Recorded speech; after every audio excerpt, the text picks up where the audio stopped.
Hey guys, back to another video. It's me, Ghost Lord YTT, and we're making another video, part 2. Yeah, it's a reaction to 3 True Lockdown Horror Stories. It's by Mr. On my face cam. 4,436,338 subscribers. But I'll never get to that. But okay, let's watch his YouTube channel video, whatever. Horror story. 3 lockdown horror stories.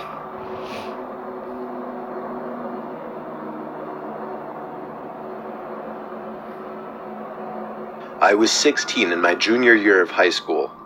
I had 9 periods in a school day. 5th period was lunch, and straight from there was my astronomy class. My astronomy class was actually held in one of the 2 basement classrooms of the school. My high school was big. There were 3 floors, and even that wasn't enough to accommodate all the classes offered. So the school built 2 classrooms in the basement. It was honestly kind of creepy down there when nobody else was around. It used to be a janitorial area. However, it was remodeled to better resemble a typical hallway. The only thing, there were no intercoms or loudspeakers down in the basement at that time. For that reason, no classes were held down there first period for the morning announcements.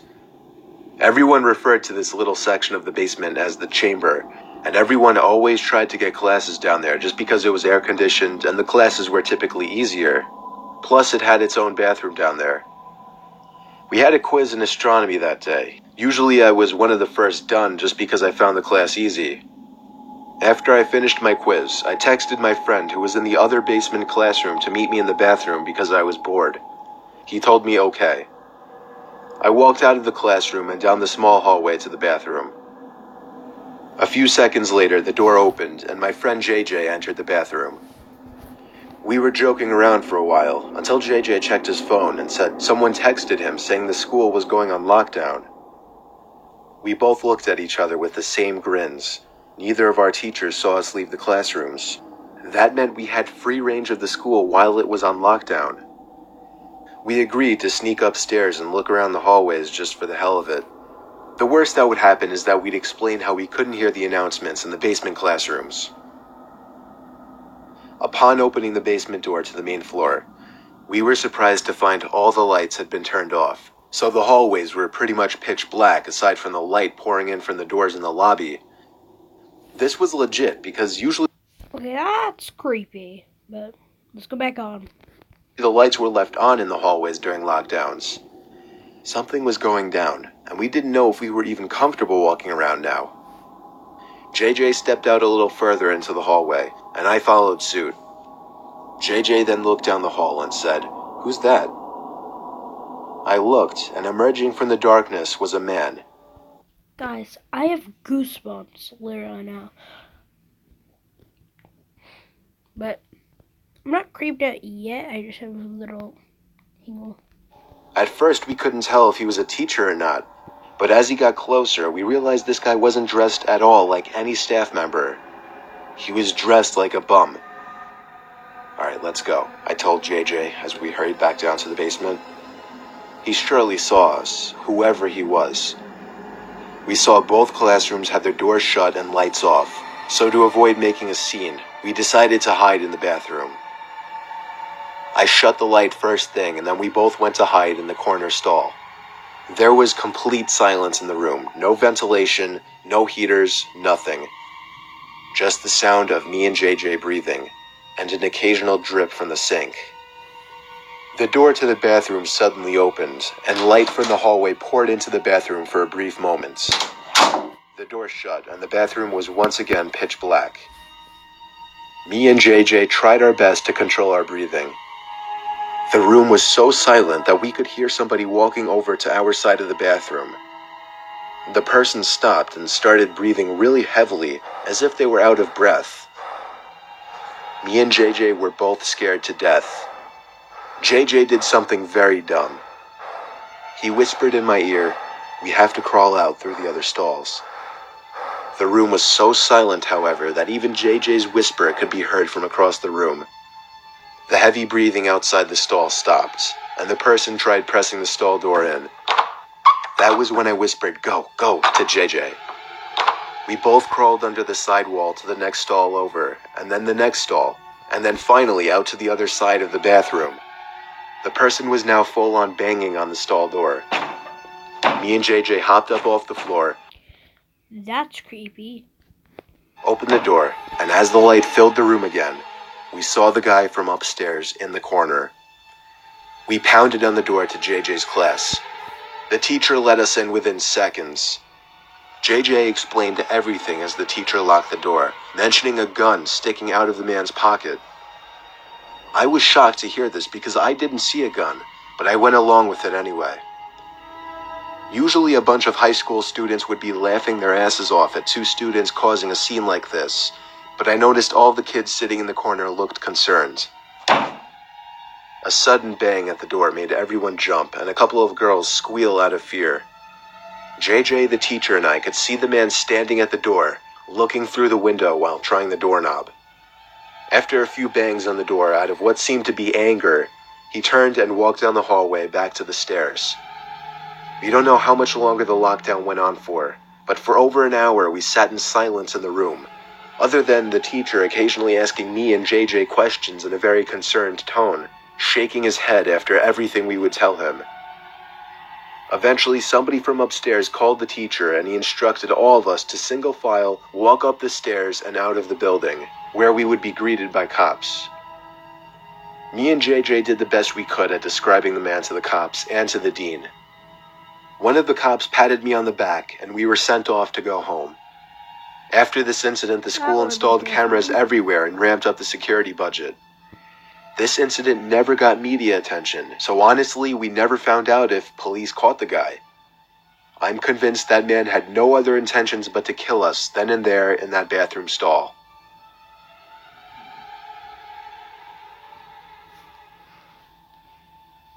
Story 2.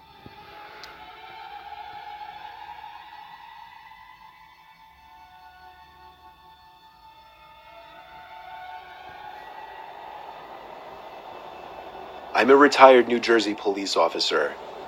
Throughout my 20 years in the force, the most disturbing call I ever received was for a school lockdown happening at a nearby middle school, of which I'll leave out the name for legal reasons.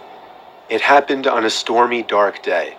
My car number was called on the radio to respond to a lockdown, where a suspicious-looking man was seen stepping out from a white van parked behind a school and walking into the back door by the boys' locker room.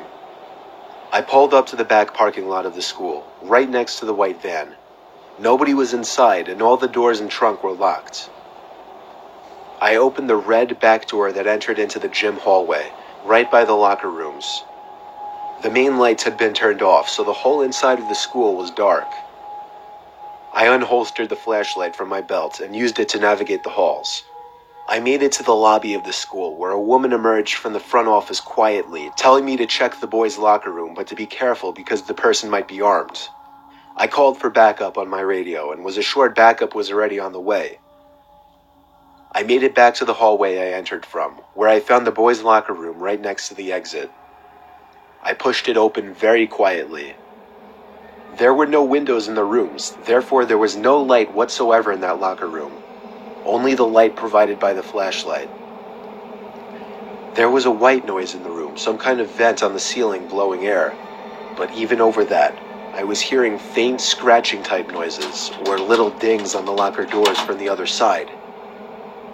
I was supposed to make my presence as a police officer known, but honestly, I was just too scared. The tension in the room was insane. I held my flashlight in one hand and my gun in the other as I snuck to the other side of the locker room. It seemed like wherever I was in the room, the dings and thuds would be coming from the other side.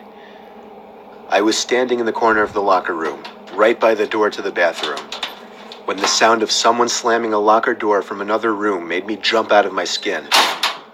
I went in the direction where I heard the slam, to find out that it was from the boys' football team locker room. There was no door separating the main locker room from the football locker room. The lockers in here were also 3 times the size.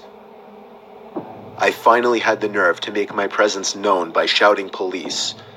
After shouting, a kid started screaming help from somewhere in the room. It was very muffled, though. The kid pounded on a locker door on the other side of the row I was in. When I found out that the boy was trapped inside of a locker, I felt sick in my stomach.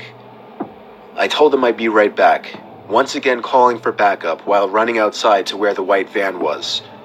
It was gone. My biggest mistake was not getting the plate number first thing. I told dispatch to be on lookout for a suspicious white van. I ran back into the school and instructed the staff in the front office to end the school day and to send somebody with a key to the locker room to get the boy out of the locker. The boy was held by the man with a knife on his back, as I speculate the man was quietly trying to get the 12-year-old boy to his van. The boy was bleeding on his arm from the man cutting him while resisting. The man's van was spotted a week later in a 7-Eleven parking lot, where he was arrested after being properly identified.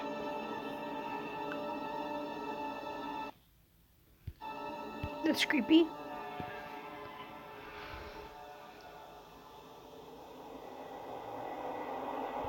I was staying in a Hampton Inn in New Jersey when I was visiting Rowan University, a college I potentially wanted to attend. My family couldn't come with me, so I was on my own. After attending campus tours, I went to get a bite to eat at a nearby restaurant, and then went back to the hotel at around 8 p.m., planning on going back to campus again the next day. About an hour after returning to my room, a strange alarm started going off in my room, along with a white light flashing from the corner of the ceiling. A message started looping shortly after as well, saying something along the lines of, "All Hampton Inn guests, please remain in your rooms, this is a lockdown." I'd never heard of a lockdown in a hotel. I never even knew hotels had alarms like this. I found it more interesting and exciting than anything else. Eventually the sound of the alarm stopped, but the light kept flashing, and every 20 seconds or so the message would repeat. It was only like 9:30, so I turned on the TV just as background noise while I started changing clothes and brushing my teeth. I shut the lights when I was done and hopped under the covers. I watched TV for half an hour before shutting it off. The light was still flashing with an obnoxious bright white every few seconds. It was definitely going to hinder my sleep. I was starting to consider calling the front desk to ask what was going on, when the phone rang. It was someone from the front desk. I was expecting them to tell me something about the alarm and when it would shut off, but instead the person on the other end spoke in a very concerned voice. She told me to remain calm and walk out the door. I took that opportunity to ask her what exactly was going on. She went on to tell me that there was somebody in the room with me and to get out immediately. I dropped the phone and instinctively started looking around everywhere. Part of me was curious to see if somebody was in fact in the room. I checked under the bed, looked into the empty bathroom, nobody in either spot. Then I noticed the closet door right next to the bathroom. It was one of those closets with a wooden sliding door. It was open just a tiny crack, and through that tiny crack, I could see a person's face. At first, it didn't sink in what I was seeing, but when the door slid shut, that was when I freaked out and ran out the door. The people at the front desk showed me security footage from an hour earlier of some sketchy-looking man walking around the hallways, apparently looking for a certain room. When he got to my door, he opened it with the card he somehow acquired, and that was it. I stayed around as the authorities took the person out in chains. It was a man, of course, on the shorter side, easily 40s. He looked at me as he passed, as if he knew who I was immediately. It's scary thinking back that he may have been watching me for more than an hour from that closet.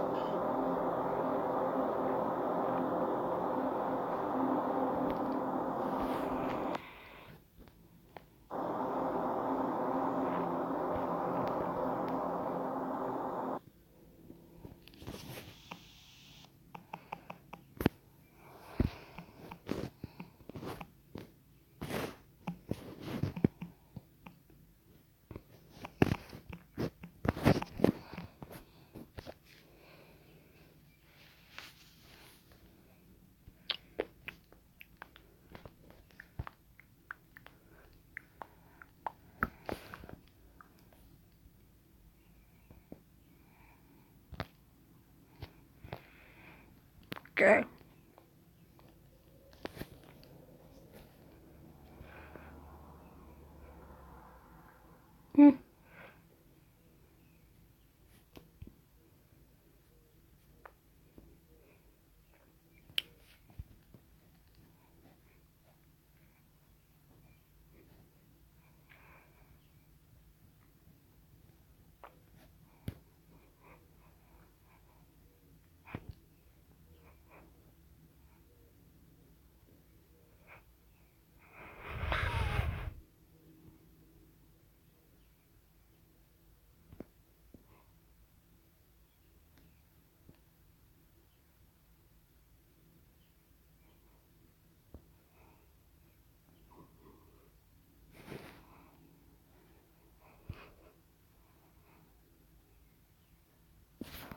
I'll pause the video until okay guys, watch another reaction. And it's 3 scary field trips. Watch that, blah blah blah, let's go. Even though it's the same video, but I had to put these out. I edited them both together, so this is a cool video.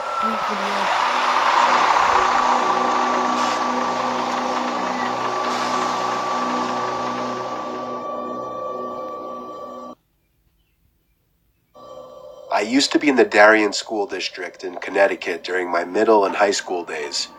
It was a wealthier district, and a lot of field trips were offered to the students. I was a member of the chorus, and every year we'd take at least 1 or 2 optional field trips as a class. The year in question, in which I was a sophomore, we took a trip to Woodloch Pines Resort in Pennsylvania. The bus ride there took a few hours. I was with my friend Landon. We were going to be sharing a room. From the moment we got there, we figured it was going to be pretty dead. It was November after all, so it was cold up there. We had 3 days planned for the trip, and there were 4 chaperones. Okay, They weren't really following us at all times. We just had to tell them what activities we'd be going to do. The first day was fun. Landon and I, along with 2 girls who we were friends with, did some go-karting, rock climbing, went in the pool, and then we went to eat dinner. After dinner, we went back to our room and just hung out for a while. For the record, not all of us students were able to get rooms next to each other. The room was ground level, and there was a clear sliding door that provided a view of the lake down the hill. We went back out for a while, then came back to the room at about 10 o'clock. We left the blinds to the door open because the moon was giving off a cool reflection on the lake down below. Little did we know that would be the start of a nightmare. If I had to guess, I would say it was a whole hour of us just rolling around in both of our beds trying to get comfortable, occasionally talking, before Landon, whose bed was closer to the door, screamed. I had no idea what was going on, why he could have been screaming, or if it was a joke, until I looked at the door. It was a sight from a horror movie. There was a really tall, What? Oh, I just stopped it. Oh my gosh. Skinny older woman with long grayish hair standing on the other side of the door, with her hands cupped up against the glass next to her face, as if she were trying to better see into the room. The woman then walked away. I have a great idea, but it's complete violence. Just get the baseball bat. Do this Walking Dead thing. Or something. And looked at me, I guess waiting for me to get up so he would have the confidence to get up as well and run outside after her. When we did, we didn't see her anywhere though. The cement trail that ran past each and every room of the building was void of any people. There was nobody on the surrounding grass, nor anyone walking down the hill. We both saw the woman though, so we knew we weren't seeing things. The next day we didn't tell any of the chaperones, but we told the 2 girls who we were friends with. Night came once again after a long day of many activities. We entered the room through the back door and made sure to shut the blinds this time. Landon fell asleep before me. I fell asleep around half an hour after him. I woke up to silence. I couldn't tell if something had woken me up or not. All I knew is that I didn't feel right. I sat up and whispered Landon's name to see if he was awake. He didn't answer, so I turned to the left out of pure instinct and curiosity to look at him. But I couldn't see him. Something was blocking my view of the other bed. I looked up, and towering over my bed was the tall old woman. Oh, that's messed up. That is so messed up. She took 2 steps back as she said, "Your back door was unlocked." Oh, heck nah. That's creepier than... pretty much. Or turning around and walking outside. I was frozen in that bed, except for my shaking. I woke Landon and told him what happened. We locked the back door, shut the blinds once again, and agreed to stay up the rest of the night. It was already 4 in the morning, so we wouldn't be losing much sleep. By 8 o'clock, we went to the dining hall to eat breakfast. When we got back to our room building, ready to tell our chaperones, we could see the old woman through the glass of the neighboring room. She was sitting on the bed, hands folded. That's creepy. Sitting up straight, facing the door. Facing us.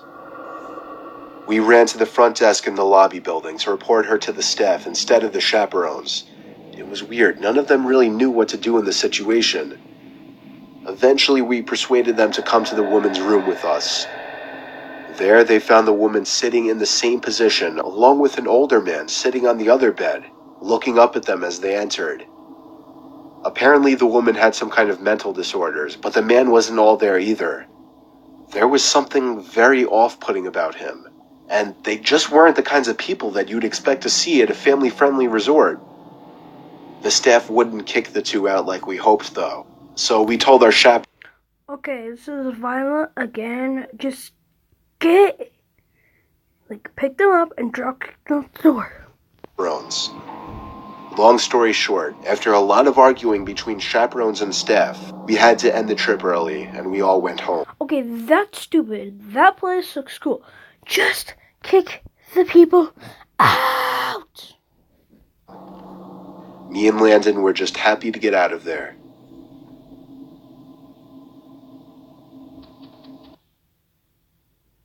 Shouldn't it be getting dark by now? Okay, I'm back. When I was in the 4th grade, my class took a field trip to a rural zoo-type place about an hour away from our school. I remember vividly it was a cloudy day with the occasional raindrop or 2 falling. A field trip to a rural zoo-type place about an hour away from our school. I remember vividly it was a cloudy day with the occasional raindrop or 2 falling. The zoo was kind of small, but it was kid-friendly. It had a decent amount of habitats, mostly smaller animals though, nothing exotic. There was also a big building as part of the zoo where taxidermied animals were put on display, along with other interesting attractions that I don't really remember. Admittedly, I was kind of off in my elementary and middle school years. I would do weird, antisocial things, and my teachers and my mom would pick up on it. For whatever reason, when we were touring the building as a group, I decided to walk into one of the bathrooms without telling any of the teachers. I did my business, washed my hands, and entered back out into the hallway. Nobody was around. I walked down one of the hallways we hadn't crossed yet. I still vividly remember the dim, moody lighting and the scarlet-red carpets of the hallways. My 8-year-old imagination was going wild as I witnessed all the stiff, lifeless animals that were once alive behind the glass boxes. I stopped in my tracks when I saw some man, obviously hiding behind a stack of chairs. Creep. Just go over there and kick his butt. I think I laughed, thinking the man was joking around. He came around from the chairs and walked over to me, asking where the group went. I said, "I don't know." He grabbed my hand and told me to follow him. Creep. I must have thought he was taking me back to the group. Child predator. He led me to an exit door which led to the back section of the building by a couple of dumpsters, a few benches, and the woods. When we got outside, his tugging became a lot more aggressive, and his grip became tighter around my arm. Yeah. He was pulling me into the woods. I didn't scream or cry for help, but I remember the feeling I felt in my stomach, like I was so afraid that I could throw up. And then a woman screamed at the top of her lungs. It was one of the teachers on the other side of the fence. The man let go of me and ran into the woods. Moments later, a few of the teachers ran out. Teacher, just go after him. Get the high heels. If you're a girl or a man. Wait, it was a girl. Just get the high heels and just kick him. Outside the exit door to this side of the fence and pulled me back inside.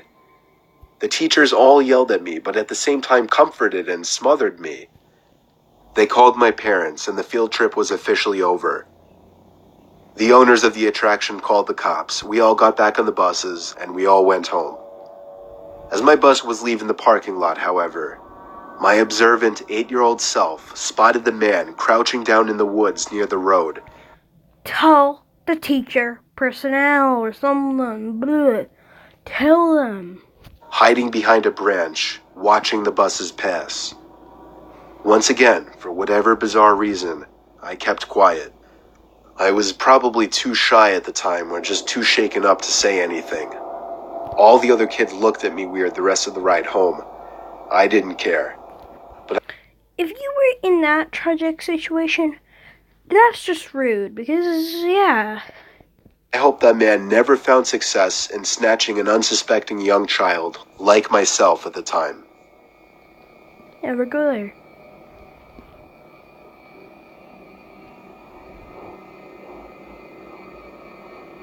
Back in high school, I took a mysteries and mythology type class, or something like that. I don't remember the name of the class.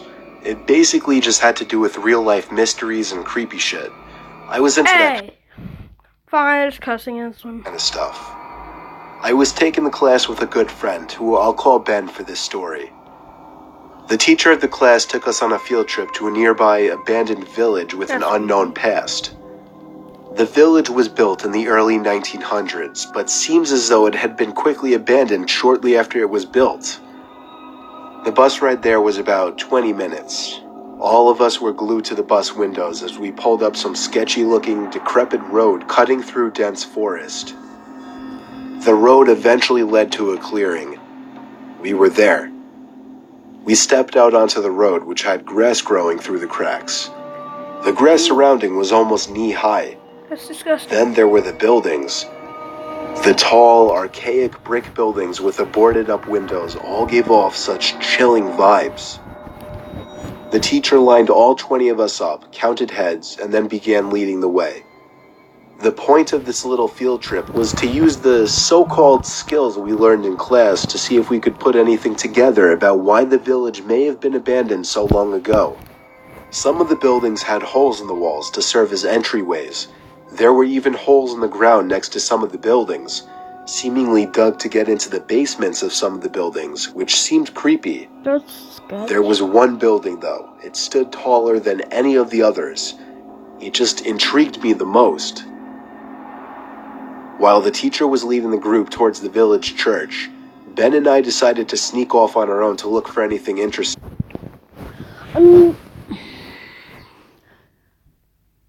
That's what I would do, kinda. But at that sketchy place, I would kinda not go with I would stay with the teacher.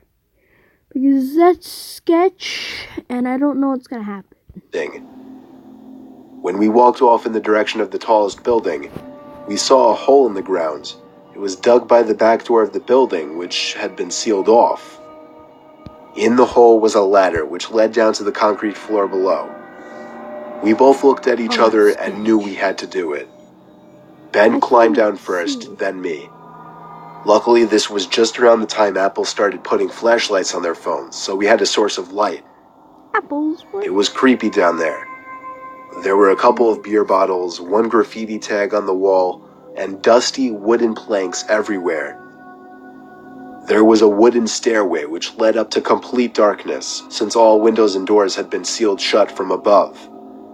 We had already gone as far as to enter the building, so we figured we'd go up the stairs too. I went first, and with each step, the creakiness of the 100-year-old wood made me feel as if I was going to fall through each and every step. Ben followed suit. This floor of the building was very tight.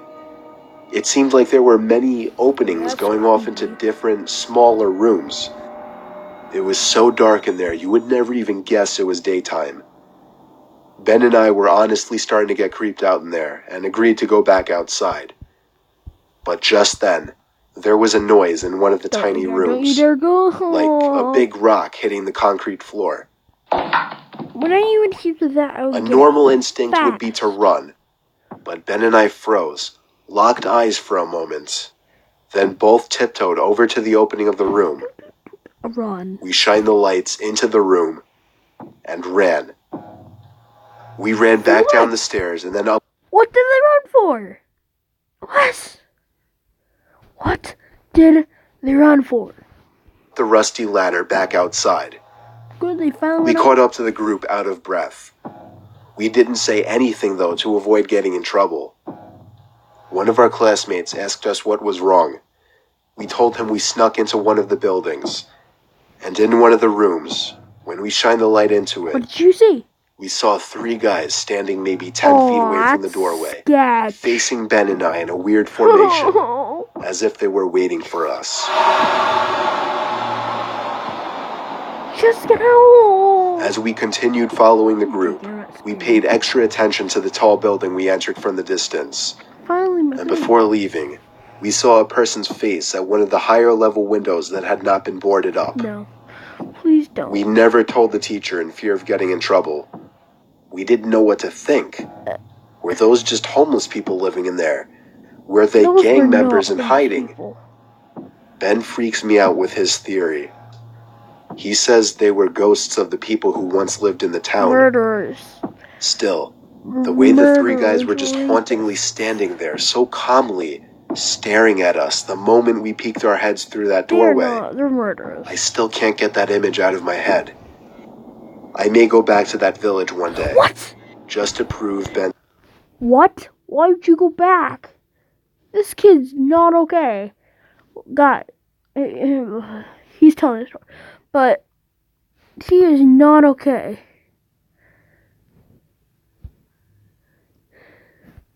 Idea wrong. Guys, I have to end the video off here, because I've been recording for a long time, and I have to do another video later, so my phone's almost dead. It's gonna be a Minecraft city or a military base, or a new game I might be downloading. But stay tuned.